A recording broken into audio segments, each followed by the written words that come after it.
Tov. Today's daf yomi is Bava Basra Kuf Samachas Bava Basra 168.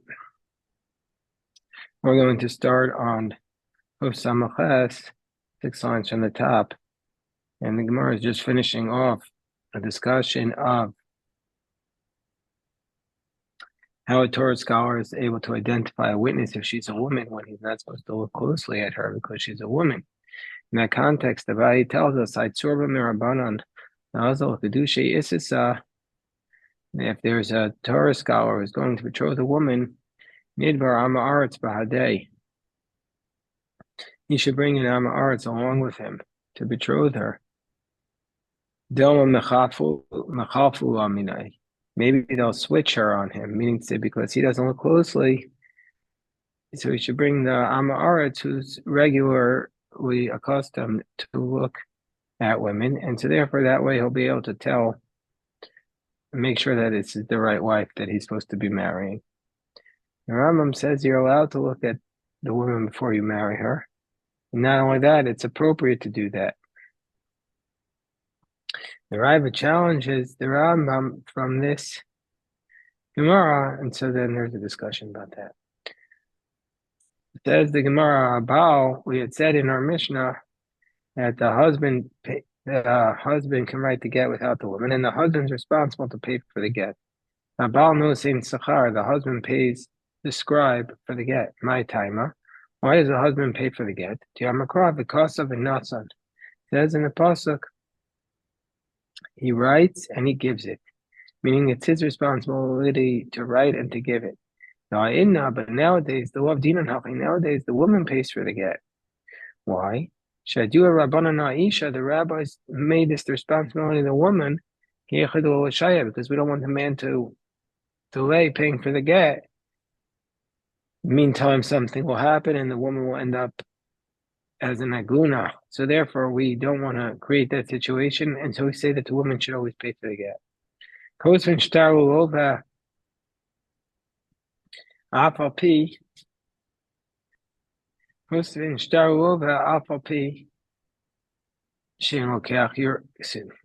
We write the document for the borrower even though the malva is not with him, and the borrower pays for the document. It says, Pshita, it's obvious the borrower should pay. So it says, no, it's Tzricha be'iska. We're talking about a case where it's not a straight loan, but it's an iska loan, where there's a managing partner, and that's the borrower, and he takes, and he has to give a portion back to the lender and a little bit extra. Even there, the borrower is supposed to write the document. The seller writes the document even though the purchaser is not with him. So, and we said under those circumstances that the purchaser pays for the document, pays for the scribe. So isn't that obvious? No, even talking about a situation where the seller needs to sell the field has a problem with it. Nevertheless, it's the same halacha. We don't write the documents of betrothal or marriage unless both parties are there, the bride and the groom's parties, and the groom pays. Well, so we said, well, pshita, it's obvious that the groom pays for the scribe because he's going to be receiving the main benefit because he's the one who's marrying the woman. Mara says, no, nevertheless, we might have thought that he could demand that the bride pays. We might have thought that since it's in the father-in-law's interest to marry his daughter to a Torah scholar, we might have thought that the father-in-law should pay for the scribe. So we say, no, the groom pays for the scribe. We don't write these documents of arisos and kabbanos, and unless they're both there, the contractor and the sharecropper. But if we do, the sharecropper pays for the contract. Pshita, it's obvious. We're even talking about a field where it has to lie fallow initially, and so therefore the benefit is not immediate. Ein kosvin shtari birurin amidashtain. So Mishnah said you only write the documents of birurin if both of them agree. What's a shtar birurin? My shtar birurin hacha targimu shtari tanasa. Here they said these are the arguments where they both sides lay out their claims. So therefore, they both have to be present for that because they're both invested in that document. So then the Gemara says, Rav Yirmiyah bar Abba says, no, zebar lo echad, zebar lo echad. It's a document where each side is borer, each side selects a judge. Rav Shimon Gamliel omer lo shneim kosvin, shneim wa zeba atzmo wa zeba atzmo. No, Rav Shimon Gamliel says, both of them, we write both documents. Meaning to say, it's not that they share the document, but both of them have to have these documents on their own, or both of them can. The Gemara says, what's the nature of this dispute between Rabbi Shimon Gamliel and the Rabbanon? Nature of the dispute is lema b'kofet al midas stom. Hold on, I just want to go back to the Mishnah here for a second. On Kuf Samach Zayin, we often see one thing here. Oh wait, not Kuf Zayin.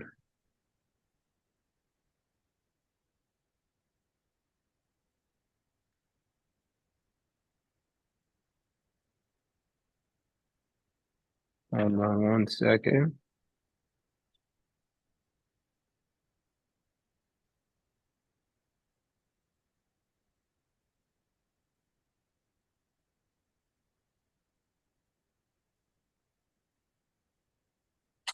Again, so back to Rabbi Shimon Gamliel. What's the nature of the argument between Rabbi Shimon Gamliel, who says that each side has two documents? Tanakama said they share the documents. Maybe they're arguing about whether or not we force somebody not to act like they're from Sodom. What is the way that Sodom acts? In Perkei Avos, chapter 5, Mishnah 10, it says, if somebody says, what's mine is mine, what's yours is yours, that's the attribute of Sodom. The Tanakh says that's the attribute of a midas beinunis. That's a regular person. Then it says Yeshomrim Zuhi midas stom. This is the attribute of stone. So Rabbi Shimon Gamliel says if they want to act like stone, we don't force them not to act like that. And Tanakh is saying no, we force them not to act like stone. Therefore, we force them to share their document. And the Gemara says that's what the argument is. Maris over kofin and Maris over ein kofin. One says we force them not to act like that. One says we don't. The Gemara says no, kol yama kofin. Everybody says we force them not to act like stone. What's the reason here? He says, no, I don't want to have your document next to mine on the same page. I want to be separate. Why? Because it seems to me like you're like a lion waiting to crouch. I mean, to say, I don't want to have my documents. As long as you see the writing, you'll come upon me with all these different pretexts. And so therefore, it's not in my interest to have my document next to you. And so therefore, I want to have mine separate from yours. And so therefore, you can have the document separate. Misha para miktas chovo. So somebody paid a portion, says the Mishnah. Zakta Mishnah. Misha para miktas chovo. Somebody who paid a portion of his obligation, and then he took his debt. So basically, let's say there's a note that says he owes $100 and he paid 50. So now he has a document that says he owes 100, but he only owes 50. So what do they do with the document?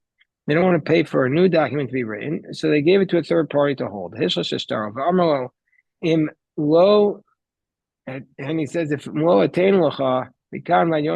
not going to give you the rest of the money by this date, give him this document. He gives man, let's say the date came, and Rav Yossi says he has to give him the rest, he gives him the document. Rav Yossi says Rav Yossi says he doesn't give it. So what's their argument? By Michael, Rav Yossi says he gives it, even though he made this question, he made this agreement, but it was based upon a future event which he didn't want to happen, which he didn't think would happen. Nevertheless, we say in a smalta is kanya, it's binding. Rabbi Yehuda says in a smalta is low kanya. It only happened, it was, he said it under duress. He didn't want it to happen. So it's not a binding agreement. And so we're going to get into this more in Gemara Masachas Sanhedrin. Some people say that's one of the theories about why somebody who's gambling is prohibited to be a kosher witness. It's because he's like a thief, because he makes his money off of asmachtas. So Amar Rav Nachman, Amar Rav Barbu, Amar Rav Hilchos, halacha Rabbi Yossi. The law is like Rabbi Yossi, who says that a asmachta is binding. Yasol Kamed Rabbi Ami, Amar Hu B'chim Yachash, Rabbi Yochanan, Amar Amdenu, Pam Rishon, V'shni halacha Rabbi Yossi, Ani Maaseh. But the ein halacha Rabbi Yossi. In the end, we say the law is not like Rabbi Yossi. Even though he says, "What am I supposed to do?" We've learned this once or twice. The law is like Rabbi Yossi, but the law is not like Rabbi Yossi. Asmachta is not binding. And so therefore, if somebody does gambling, it's like they're stealing because they're taking the money when it's not binding. So that's why gambling is perhaps a form of theft. Misha nimchak shtar chovo, somebody whose document was erased, his note that he has on somebody else was erased.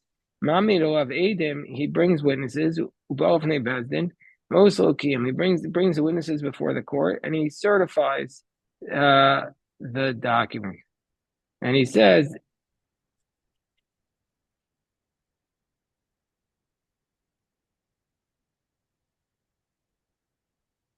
and so they go before the court and they write down in front of the court, this is what was written in that document, the time and the money. Ish poni ben poni nimchak shtar, and they say this man's document was erased, and biyom poni uponi, and on this date, uponi Adam, and these people are his witnesses. So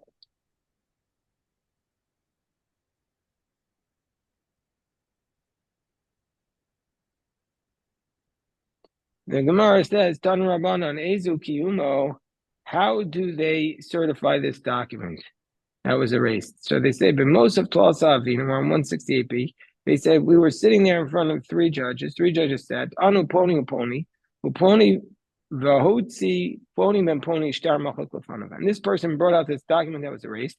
Biyom Poni, on this day, Uponi Podem Edav. And these two people were the witnesses that were signed on it.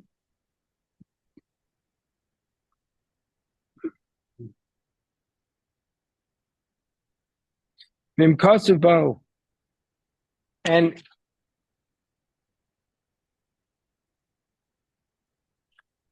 if it was written on this document, huskaknu edusan shal edim, v'nimta sa edusan mekavenes, and if it says we investigated these witnesses who were signed on the document that was erased, and we found out that it was true, go there, then he can use this document from the initial time that it was written. And he doesn't have to bring an additional proof, but rather it's like the initial contract. But if he doesn't say we investigate it, he has to bring proof that everything that was written in the document is correct.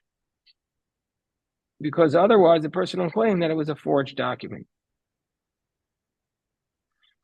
Nikra apostle, if the document was torn, it was disqualified. Niskara, so Nikra is if one tore the document, it's going to be disqualified. But Niskara, but if it was torn on its own, it's kosher. Nimchak on the if it was erased, or if the script became like spread out on the ink and it's not recognizable, then imrishumo nikar kosher. If you could still read it, what was written as kosher.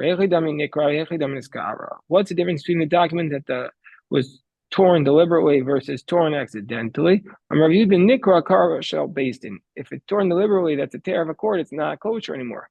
And niskara kara shel and if it's torn accidentally, that's a tear that was not from the cord. And what's going to be considered the tear of the cord? I'm Rav Yehuda.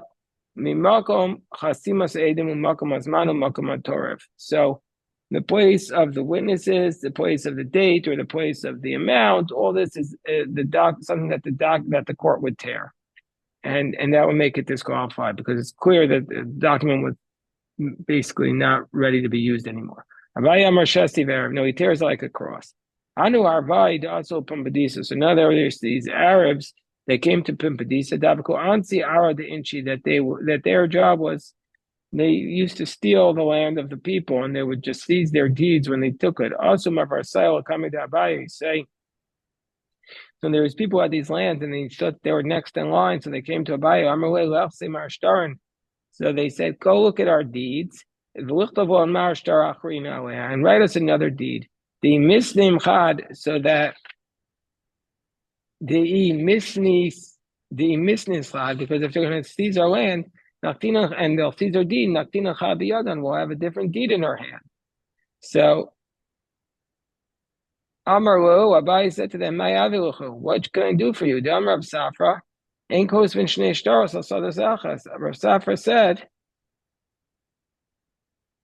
Safra said, we can't write two deeds on one field. Doma tarf, other tarf, because if he has, what's going to be the case if he has two deeds on one field? What's going to be the problem here? So he says as follows. That maybe he'll take it if he has two deeds in one field. Doma tarf, other tarf. He'll go back and seize his money, and then he'll do it again. So Rashbam explained the scenario. Let's say there's a guy who bought a field. Let's say Reuben bought a field from Shimon, and it was guaranteed, meaning to say, if I lose my field, Shimon's going to have to pay me back. So now Shimon had borrowed money from Levi, and Levi now seizes the field from Shimon, from Reuben. So Reuven is now entitled to the other field that Shimon had sold to other people. So now Reuven can go and seize the field from Shimon's Lakuchos, from the people who bought it from Shimon.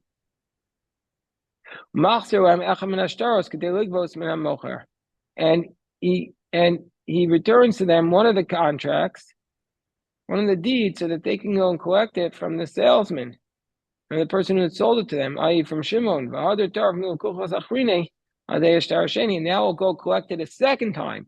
So basically, he'll go seize from the Lakuchos twice. And he'll say, and he'll say he never got his money back. And basically, he'll be able to do this multiple times. So with the deed, you could do a lot of damage. So he says, I'm not writing you two deeds. So have a tar delay. And they kept pressing upon him. He says, go write for them a document. But he says, but when you write it, write the document on the erased part, and the witnesses on the part that was never erased. And we know, like we said earlier on 164a, that such a document is disqualified. And they won't recognize this, and they'll stop harassing me.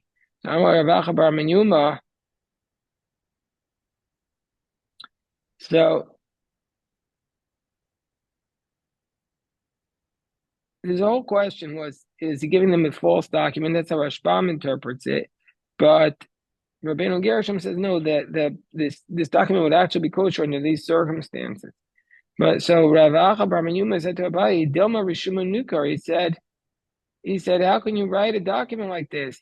It's possible that maybe the first document will not be erased properly, and even after it be erased, you could read it. And Vitanya Nimchach Nitasha Shemashuma Nikar kosher.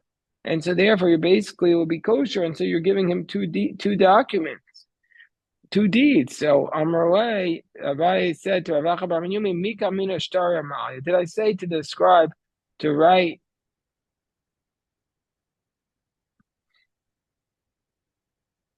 Did I say to the scribe the first time he should write a good document and then erase it? Aleph Bet Ba'almakamina. I basically told him to write some gibberish like Aleph Bet on the document and erase it, and therefore on top of that to write it, and that'll be a disqualified document.